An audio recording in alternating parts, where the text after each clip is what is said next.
Eu fico pensando nas pessoas que têm muito preconceito ainda com filmes brasileiros e que perdem uma imensidão de filmes de alta qualidade que são produzidos aqui no Brasil. Filmes esses que fogem do clichê, que fogem do Cidade de Deus, Tropa de Elite, fogem de uma fórmula e que na verdade também se baseiam muito em gêneros que já existem. Temos inúmeros filmes de suspense, terror, romance, comédia no Brasil de alta qualidade e que eu acho que o maior problema desses filmes é que eles não são assistidos. Não existe um estímulo para ver filme brasileiro. E além disso, existem enormes barreiras que você tem que quebrar ao começar a assistir filme brasileiro. E uma das maiores é o preconceito. Porque eu duvido que uma pessoa que assista, por exemplo, Estranho o Caminho, que é o filme que eu vou falar aqui, e fale que esse filme é ruim. Eu duvido muito que tu assista esse filme e que tu não vá gostar. Então vamos lá, espero que esse vídeo seja só o começo de uma série de vídeos que eu posso trazer aqui no canal para falar de outros filmes brasileiros que as pessoas não assistem tanto, mas que posso apresentar aqui nesse canal. Ao desenvolver esse vídeo, eu tive uma ideia de convidar o diretor Guto Parente para uma entrevista. Guto Parente, que é o diretor de Estranho Caminho, o filme que falarei aqui, e também entre outros projetos. Enviei o convite,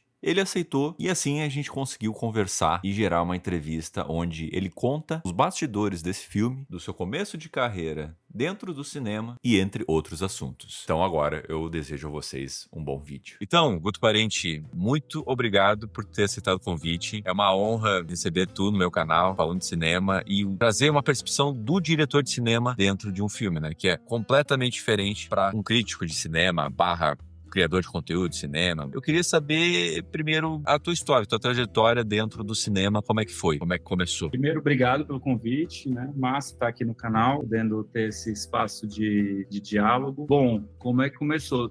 Esse ano eu estou completando 20 anos de cinema, então começou ali com a vontade inicial, tentando encontrar uma forma de me expressar, e eu acho que eu sempre tive uma relação muito apaixonada pelo cinema, sempre tive uma cinefilia. Desde criança, ver filmes era a principal diversão para mim. Nas férias, eu morava do lado de uma locadora de VHS, na época ainda era VHS. Final de semana e férias, o grande lance era alugar várias fitas e ficar assistindo um filme atrás do outro. 19, 20 anos eu comecei a ter uma vontade também de fazer cinema, mas também não tinha um caminho muito claro, sabe? Eu sou de Fortaleza, na época não haviam cursos de cinema na cidade, né? Não tinha na universidade, era muito difícil você pensar na ideia de fazer cinema aqui, então muita gente que queria fazer cinema ia para o Rio ou para São Paulo para estudar fora. Eu não sentia tanto esse ímpeto de sair, e aí comecei a fazer uns filmes, curtas experimentais, montei um grupo chamado Artéria Experimental, junto com Pedro Diógenes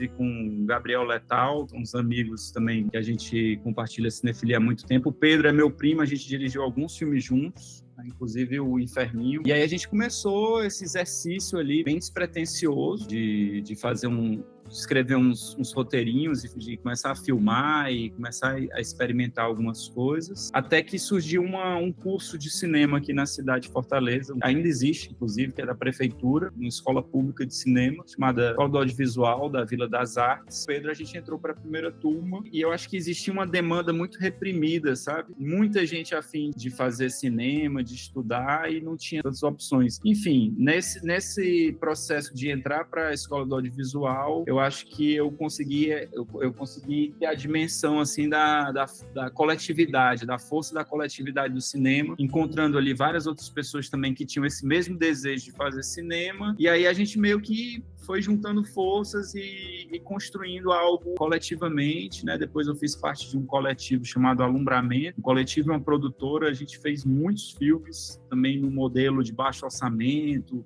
colaborativo, e é isso. Desde então eu não tenho parado, tenho conseguido me manter sempre produzindo alguma coisa. Isso é muito importante que tu fala, porque o cinema, muitas pessoas esquecem disso, o cinema é uma arte coletiva, né? Às vezes a gente tem uma impressão com Hollywood, que é uma indústria, né, que produz filmes em massa, que é apenas um diretor que decide tudo que tem que estar no filme, né? De certa forma, só que não é só ele que faz o filme acontecer também, né? Jamais.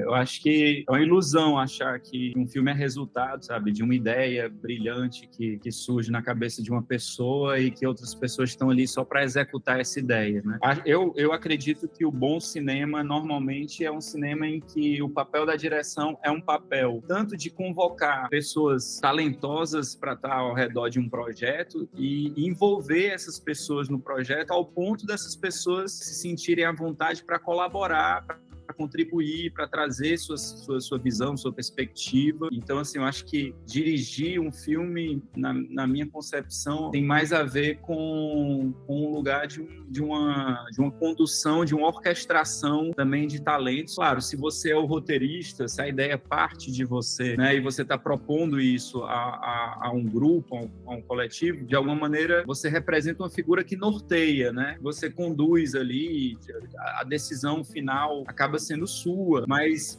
você pode viver um processo em que as pessoas têm uma sensação de que elas podem dizer qualquer coisa que você vai fazer do seu jeito, ou de que elas estão ali pensando um filme, vendo um filme que elas acreditam e elas podem contribuir criativamente, artisticamente, e você vai escutar, né? Pelo menos ter a escuta e pelo menos estabelecer um diálogo e uma conversa. E assim, nas experiências que eu já tive, que costumam ser todas trabalhando com pessoas que eu confio muito e que eu consigo estabelecer um nível de troca criativo que é muito bonito, eu acho que os filmes ganham muito com isso. Bom, o Estranho Caminho se passa durante o avanço da pandemia. Então, ele traz essa fragilidade das conexões humanas em tempos de isolamento. Então, o protagonista é um jovem cineasta que volta à sua cidade natal para enfrentar a sua relação complicadíssima com seu pai, que não fala há mais de 10 anos. Então o filme utiliza esse cenário da pandemia para trazer uma metáfora da desconexão emocional e para explorar as artificialidades externas, podem identificar os dramas internos. Então o filme todo possui uma estética minimalista e tem diálogos contidos e muitas das vezes uma atmosfera intimista também. E juntamente a trilha sonora e a cinematografia enfatizam esse sentimento de desconforto, que é refletido na relação entre filho e pai, mas também muito bem contextualizado pela questão do isolamento e trazendo os principais impactos que tem o fator isolamento. E o diretor é uma assinatura, basicamente, no final do dia, né? É a assinatura daquele projeto. Eu estou representando esse projeto que muitas pessoas participaram, né? É isso. Existe um lugar de tomada de decisão, né? Que é no set, são muitas coisas acontecendo ao mesmo tempo, muitos departamentos que estão trabalhando. Então, assim, a direção ela tem que ter uma capacidade de escuta, de processamento, de devolução e de tomada de decisão, né? Então, assim, por exemplo, com o elenco, cabe à direção determinar o tom se o ator ou a atriz estão no tom que você espera que estejam, e falar coisas e dar indicações que façam com que eles entreguem o que você quer que eles entreguem, ou então que lhes surpreendam, né? É muito bom isso também, quando um ator ou uma atriz é capaz de entender o que você está buscando a um nível tão grande que ele propõe algo que lhe surpreende, que você sente, poxa, esse personagem tem uma vida própria, né? Não é só sobre eu impor a ideia que eu tenho sobre um personagem, ou como ele fala, como ele deve falar, mas nesse trabalho também com o elenco, juntos, você dá vida aos personagens. E aí tem um trabalho de pré-produção que é fundamental, né? Antes de ir pro set, antes de filmar, tem um trabalho ali de conversa sobre o roteiro, de transformações do roteiro, de ensaios, né? Eu acho sempre muito importante ensaiar bastante as cenas com o elenco. Nesses ensaios você tem a oportunidade de descobrir novos caminhos também, por exemplo, pegar uma cena e abrir ela para uma improvisação, e dessa improvisação, de repente, você perceber que o modo de dizer algo pode ser mais interessante se for de uma determinada maneira que você não imaginava, né? Eu acho que no Estranho Caminho, a partir do momento em que a gente começou a trabalhar juntos, né? Eu, o Lucas e o Carlos, eu acho que a gente foi meio que criando ali, entendendo melhor essa dinâmica dessa relação dos dois. Tem uma cena que o pai tá tossindo, ele fala que é alergia. Eu fico tentando trabalhar. E essa tosse? Alergia. O David fala, a mim? A mim? O Carlão, nessa hora, ele riu. Ele tava tossindo e ele riu. Isso era uma coisa que a gente não estava previsto no roteiro, mas isso aconteceu, fez todo sentido, né? E é isso, aí cabe também você estar aberto ao acaso e você perceber na hora que aquilo ali é algo muito melhor do que você tinha previsto, né? Então o filme todo também aborda esse embate entre filho e pai, que tem mágoas acumuladas, mas também é uma enorme busca de reconciliação entre ambas as partes. Mas o filme aqui também busca um sentimento do surreal. Então, tem coisas estranhas que acontecem aqui que evocam um tom metafórico. E como personagem principal, David, ele produz filmes mais autorais, mais metafóricos, de terror. Faz uma mescla com a característica do personagem, com o tom que o filme é levado, de maneira muito orgânica. Então o filme é uma mistura muito grande de terror e suspense. Muito das vezes. Aquela sensação de estranha, desconfortável. Tem certas cenas aqui que tu não vai entender mesmo todos os significados logo de cara. Então o filme escolhe o thriller psicológico para mergulhar no mais íntimo do personagem. Então o filme convida a gente a refletir sobre o peso do passado, a fragilidade das conexões humanas e a transformação de relações em tempos de crise. O longa mesmo foi gravado na pandemia. Então tu vê um pouco do desconforto dos personagens, do desconforto da produção dentro desse filme, que foi muito bem utilizado para a trama também. E para os fãs de reviravolta, eu não sou muito a favor que precisa sempre ter uma reviravolta nos filmes, mas nesse filme eu tenho que chamar a atenção, porque além da reviravolta somar para a história final, também dá um sentido muito maior pro título do filme. Então quando a gente começa a entender a missão do personagem, por que ele está ali naquele ambiente novamente e se reencontrando com o pai, tudo faz ainda mais sentido. Falou de que ele estava tossindo, né? E eu consegui lembrar, né? Sobre onde se passa o filme, né? Que se passou na pandemia, né? E pelo que eu sei, a produção foi no meio da pandemia também, né? Eu queria saber se isso foi planejado no roteiro ou foi algo que foi mudando depois da pré-produção. O fator pandemia, né? Então, na verdade, tudo aconteceu na pandemia, né? Tudo aconteceu. Tudo. A ideia inicial do filme, a primeira ideia do filme aconteceu em abril de 2020. A gente já estava num lockdown. Eu estava sozinho em casa, naquele momento ali de indefinição, ninguém sabia o que ia acontecer com a gente. Um momento do Brasil, assim, muito difícil. E eu tive... E meu pai tinha falecido, né? Nesse momento, tinha 2 anos que ele tinha falecido. Ainda estava num processo de luto, né? Ainda todo mundo está sempre no processo de luto. O processo de luto ele só muda ao longo dos anos, mas ele é constante, né? E naquele momento eu acho que eu sentia muito forte uma vontade de fazer um filme para o meu pai, um filme que eu pudesse pensar a nossa relação, né? Tentar olhar para a nossa relação, tentando complexificar isso e como através do cinema, através da criação também curar alguns fantasmas. Né? E aí o momento da pandemia, quando eu me vejo em casa enclausurado, sem nenhuma perspectiva, eu acho que foi um momento que eu senti muito forte, que era o momento de eu tentar criar essa conexão. Veio essa ideia desse encontro, acho que pensando como seria se meu pai tivesse vivo na pandemia, ele que estava com saúde debilitada, como é que seria essa relação? Acho que a partir dessa reflexão me veio a ideia de um roteiro em que um pai e um filho que não se encontram há muitos anos vão estar confinados juntos por conta dessa circunstância enorme, né, que a gente estava vivendo. Né? Sensacional. Então, quando eu comecei a escrever, acho que eu estava na mesma dúvida que o personagem estava ali no começo do filme, de não saber o que ia acontecer, né? Então, a escrita do roteiro se deu muito durante esse período muito indefinido. Então, O Estranho Caminho é um daqueles filmes que desafia a lógica linear do tempo e das relações, que tem uma atmosfera melancólica, ao mesmo tempo nostálgica. Então, ele nos leva numa jornada introspectiva com o personagem. Passado e o presente se entrelaçam dentro dessa história. Então a direção é muito sensível e a fotografia evocativa constrói uma narrativa cheia de simbolismos também, transformando cada cena em um pedaço de memória. Então ao mesmo tempo ele te prende dentro dessa história através de uma trama cheia de mistério,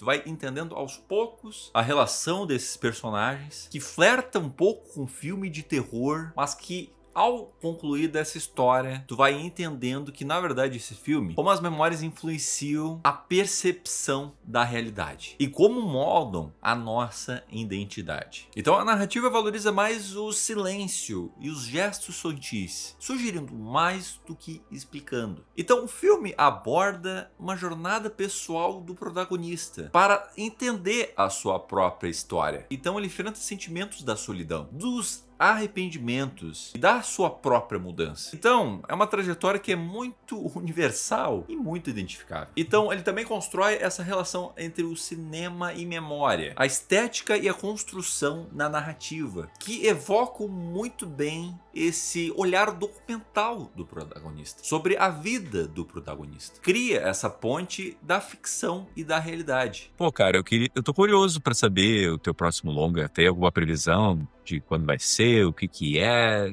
Tem alguma coisa aí? Eu tô terminando um filme agora, né? Terminando Opa. a fase de... Tô na fase de finalização. Filmei ano passado, e aí tô há uns 5, 6 meses em processo de montagem, edição de som, finalização. Eu acho que se tudo der certo, a gente lança esse ano. O filme se chama Morte e Vida Madalena, e é uma comédia dramática sobre uma produtora de cinema que está grávida de 8 meses e que precisa terminar o filme antes do bebê nascer. E aí enfim, o diretor do filme, no primeiro dia de filmagem, ele desaparece, ela precisa encontrar alguém para substituir, as coisas começam a dar errado, é uma comédia de erros, de alguma maneira. E ela vai fazer um filme que é um roteiro do pai dela que faleceu. É uma personagem que está lidando tanto com uma morte muito recente, quanto com a iminência dessa vida que vai nascer aí, tanto do filho quanto do filme. Ó, já tô muito curioso pra ver. Muito curioso pra ver, cara. Mas tá certo, cara. Eu te agradeço muito pela participação nesse vídeo. É uma honra e vai marcar muito na minha carreira ter te entrevistado, cara. De verdade. Bom, pô, fico muito feliz de escutar isso. Um prazer conversar contigo. Massa. Quer mandar alguma mensagem final, assim, no vídeo? Acho que é isso. Acho que a gente tem que, talvez o que eu posso dizer é enfatizar o quanto a gente está vivendo um momento muito importante do cinema brasileiro. Eu ainda estou aqui no Oscar, né, com toda essa visibilidade, com o público que o filme está fazendo, a importância do tema que o filme trata. E aí você tem filmes brasileiros, né? Tem um filme agora do Gabriel Mascaro que ganhou o Urso de Prata em Berlim. Tem muitos filmes brasileiros que estão tendo repercussão e sucesso internacional. Eu acho que cabe a todos nós tentar fazer com que o público brasileiro se interesse cada vez mais pelo cinema brasileiro, que vá mais ao cinema, que sinta orgulho do cinema brasileiro e prestigie, porque eu acho que a gente tem um cinema que é muito valioso, está provando para o mundo a sua força. Eu acho que a gente tem total condição de ter uma relação com um público mais apaixonado. Assim, esse é o meu grande sonho. Então, o que eu falo quando eu digo que esse filme vai quebrar os seus preconceitos? Seus preconceitos sobre filme brasileiro. Que a gente não é capaz de produzir filme no mesmo nível do gringo, seja lá o que isso quer dizer. Então esse filme tem uma capacidade de narrativa e de composição cinematográfica que compete no mesmo nível de inúmeros filmes do mesmo gênero que tu pode ter assistido. Então, se esse filme fosse falado em inglês, espanhol, mudaria só o contexto do ambiente. Mas é uma história universal e é uma direção que compete no mesmo nível. Na verdade, a gente não tá competindo com ninguém, porque o nosso cinema já é muito bom por si só. Pra mim, o grande problema do cinema brasileiro, já disse no vídeo do Ainda Estou Aqui, é que a gente precisa assistir. E além de assistir, criar a cultura de divulgar também. Eu sempre quis usar essa frase no filme.